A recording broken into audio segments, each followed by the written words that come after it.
Hello and welcome to Absolutely Not. Thank y'all so much for being here today. My name is Katrina K. Stroll. My pronouns are they, she, he, and you can learn more about me at my website, www.katrinastroll.com. Real quick, if you appreciate the work that I do here or elsewhere, please visit the Support the Mission page of my website. There are several options to support my work, so please choose one. The keywords for this episode are authenticity, permission, and intersectionality. I encourage y'all to look up the definitions of these words and compare them to the definitions you carry with you on a daily basis. If you need help comparing, please let me know. This episode is sponsored by Headspace. Headspace has one mission: to improve the health and happiness of the world through meditation, sleep, stress, and mindfulness. Find out more about Headspace at the link in the show notes. Today's episode is titled, You Need to Layer Them All Together. Okay. I'm excited to talk about this with our amazing special guest, Tiana Conley, she, her. Tiana serves as the Vice President of Global Strategy for the Mars Wrigley Chocolate Portfolio. She received a Bachelor of Science degree in Chemical Engineering and a Master of Business Administration. Tiana is based in Chicago and is a mother of two children, Griffin and Ava. She identifies as Filipino, Black, a woman, and a single mom. Tiana, thank you so much for being here today. Thank you so much for having me. I am really, and I told you I was nervous about this episode. I'm kind of nervous about the title, mostly because I hope people get it. If they don't get it, they will get it. The title is You Need to Layer Them All Together. Tiana, what are we layering today? Well, I think it's interesting. We move through life and we have all of these identities that we have in terms of how we identify ourselves. But there's layers to that because of the different identities that we carry and we identify for ourselves. That's one aspect of it. The other is all of the identities that people assign for us or assume about us. And that, I think, is part of how we arrive to the title, right? So you introduced me with some of the identities I carry. And I think moving through life from the time that I was young all the way through today, people are always ready to put me in my box and put others in their box. And so I think that's really interesting. I'm Filipino, I'm Black. Okay, which box are you going to check? And I grew up at a point in time in which you couldn't check multiple boxes. So it's like, well, how Filipino do you feel today? Oh, we didn't even have Filipino. It was just Asian. Or how Black are you today? I feel 100% Black every day. I feel 100% Filipino every day. I'm 100% a mother every day. I'm 100% a woman every day. But I think sometimes people want to put you in a position where they want you to choose an identity or they're assigning an identity for you. And I think the key word on intersectionality is how those pieces weave together. And I really appreciate Kimberly Crenshaw, the scholar, and how she's weaved those pieces together and given us the language and the definition and context for how to bring those identities together.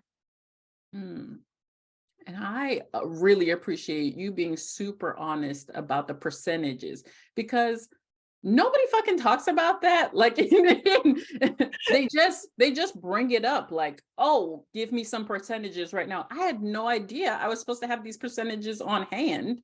I did not know I was supposed to be presentation ready with percentages at any moment in my life. When was the last time somebody asked you for your percentage, I guess, presentation?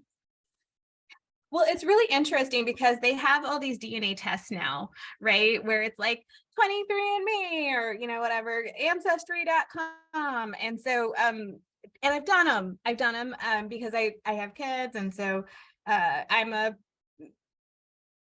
I have different identities. They're my children's father, who I'm not married to, has different identities, and like I'm a lot of different things. Let's just put a lot of different things in that bucket. And so I was talking to a Chinese colleague, and I'm like, oh, by the way, I'm also Chinese, and they're like, what? And so, but like, and like a decent amount, like 12-15%. And so it's and they're like, that's a lot of Chinese. You definitely don't look Chinese, right?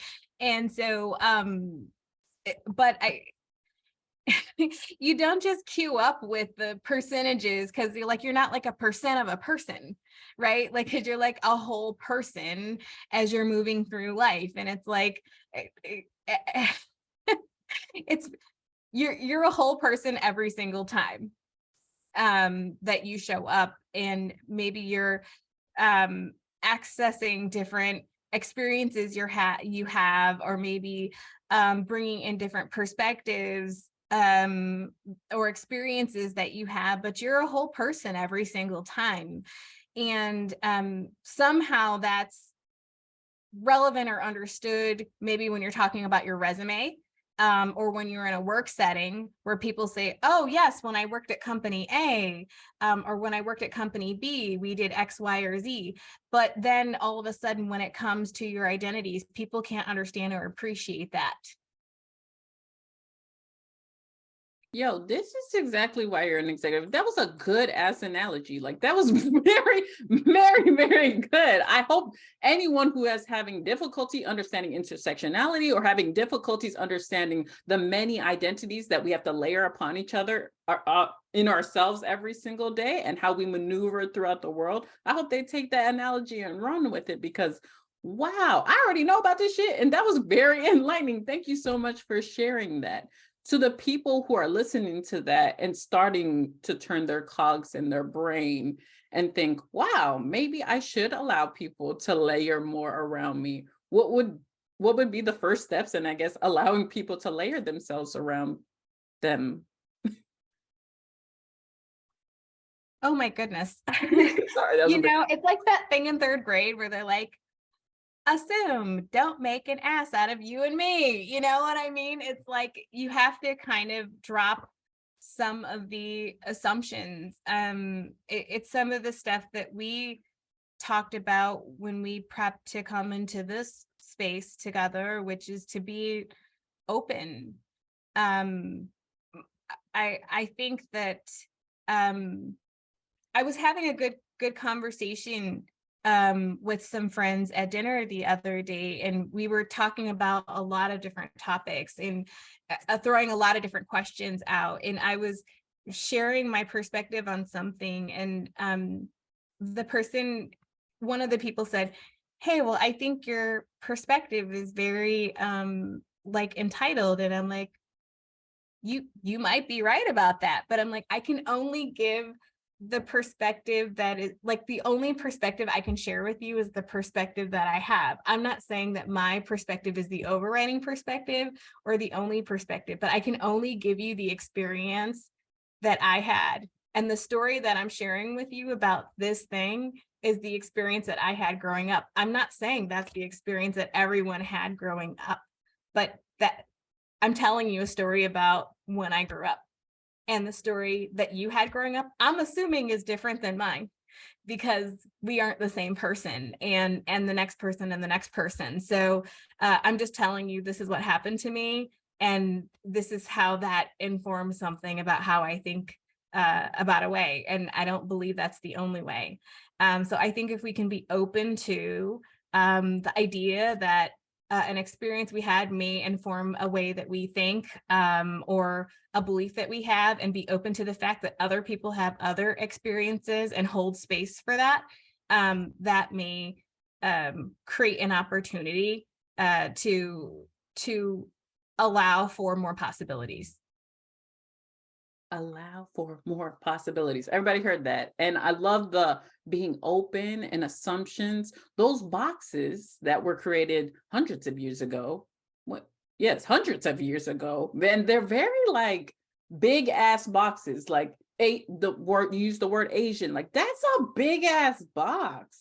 And I think the reason I connected with you even on LinkedIn is I saw that you were a keynote speaker for an AAPI month, um, for a speaking event. And I was so enamored by that because I just had never seen somebody with similar complexion as I be a keynote speaker for that specific month. And and it's because of that box. That big ass box causes people to think, oh, only these type of people are allowed in this big ass box.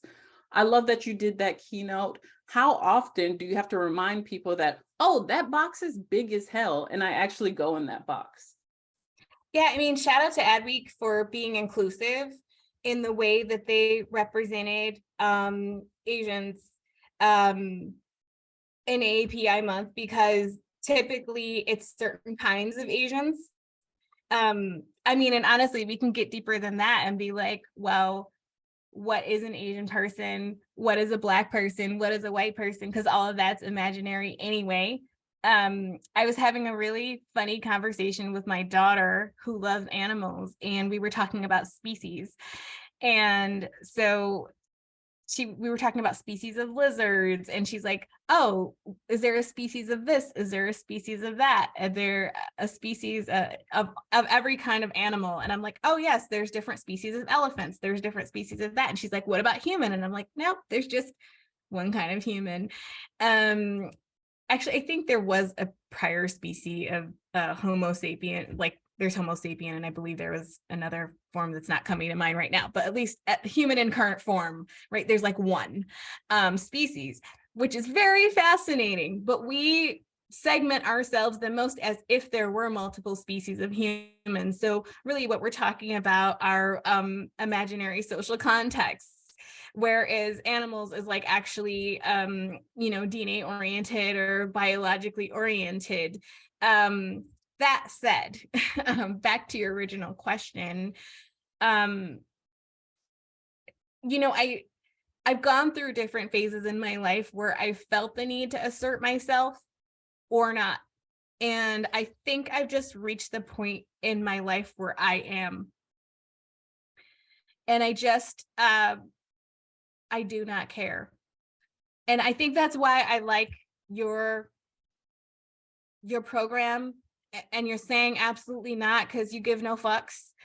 And that's kind of where I am in my life. Like either you ride with me or you don't ride with me. Either you buy it or you don't buy it, or either you watch it or you change the channel. And so you can kind of accept it or not accept it. I'm fine either way, because I'm going to be me regardless of whether you are down with it or not. And so I'm not going to force or assert myself on you. I'm here, whether you're here for it or not. And I love that. I mean, we love that here. Absolutely not. It's completely about being your truest self in all the spaces that you're in and allowing people to make their own decisions. You want to be racist? Go ahead. Please don't cause harm to my family, my community, my everything. I'm not going to sit here and educate you on shit. I'm just not going to do that. What I love that you said is that asserting yourself, you didn't put a negative label on it, and not asserting yourself, you didn't put a negative label on. This is a decision you're able to make. Where did you get this knowledge from that you're able to make these decisions, whether to or not? I don't know that it's a knowledge building exercise. For me, I think it's a trial and error of moving through life. So I think you try things on. It's like going to the store and trying on clothes, which I don't love doing a lot these days. I used to be much more of a shopper, but you try on the pants. The pants are too tight. You take them off. You try on another pair. They're too loose. You try on another pair. They're just right. And I think I tried a lot of things, and sometimes they feel great. Sometimes I feel gross. Sometimes I feel affirmed. And so I think as I've moved through life, I've kind of used that feedback around how do I feel as I've, done the different behaviors or had the different interactions to say this feels good to me or doesn't feel good to me.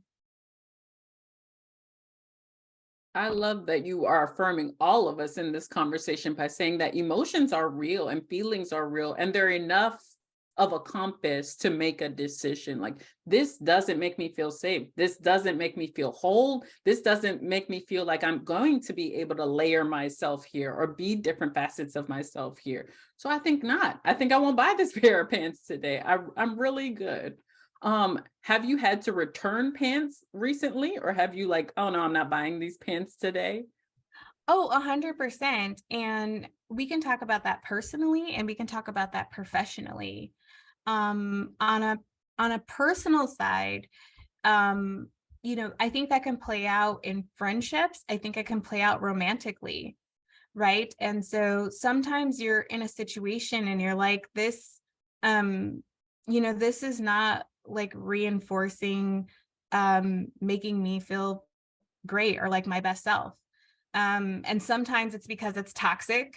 And sometimes it's just because it's not a fit. So it's like nothing personal. It's not like you're doing something bad or I'm doing something bad or you're doing something good. It's just like it's not the best environment for the two of us to thrive in relation with each other. So I think sometimes when you make a choice to say this is not a great relationship for me, whether it's romantic or a non-romantic context. I think in a professional environment, absolutely, probably even more. And I want to be real because everyone's situation is different. And from a professional standpoint, it really is a contract, and you have to think about what you want to get out of that contract professionally. Most people work for money, so I'll be very honest about that. And people have very real needs financially, and that is why most people work. So I want to kind of set that as a foundation to say there's a minimum kind of financial need that you need to get out of that. But kind of once you've gone above that minimum threshold, there's an environmental aspect, and I'm sure many people have been in toxic environments where it's like, listen, there's not an amount of money you can pay me to stay here. And I definitely have been in those environments, and I'm like, there's not a dollar amount that you can put on this for me, and I'm a single parent. So I'm going to have to, like, I will make other choices. I will change my lifestyle. Ideally, I won't. I will find something better. But if I have to, I will make changes because there are things that are worth more than money. Because your health is your wealth, and your mind and your body, and the way that you interact with your children, the way you interact with people that you love, the way you interact with yourself, if you value yourself, is worth more than money. And so I think you have to take all those things into factor if you value them. Okay, don't hurt them. Don't hurt them. Like that was good. Your health is your wealth is what I really want people to take away from this, because there are so many messages that we receive that wealth is elsewhere. When they talk about generational wealth, they're talking about, money, this fake dollar money paper thing that we have floating around. But what I want them to take away is that this whole being, the way of living that you're creating for yourself, that gets passed down. You talked about your kids and the interactions you have with them. That gets passed down. That girl knows about species already because of the cup. Like, this is Yes. the relationships that you're building, and they see that. That's Capitalism will have you messed up. Okay. That's like capitalism will have you do things that are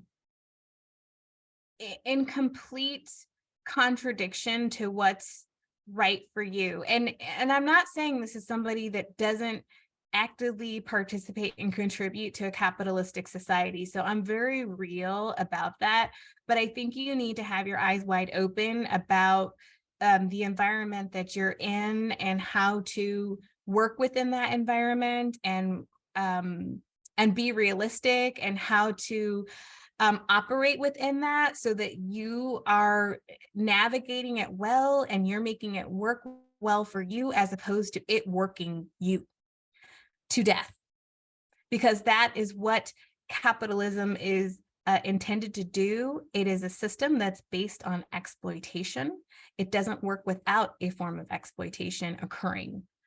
And so that's really fundamental to your understanding, whether you like it or not. We are, by virtue of being alive and present here, participating in it. So make sure you understand it and you can work it to your advantage in a way that is beneficial to you.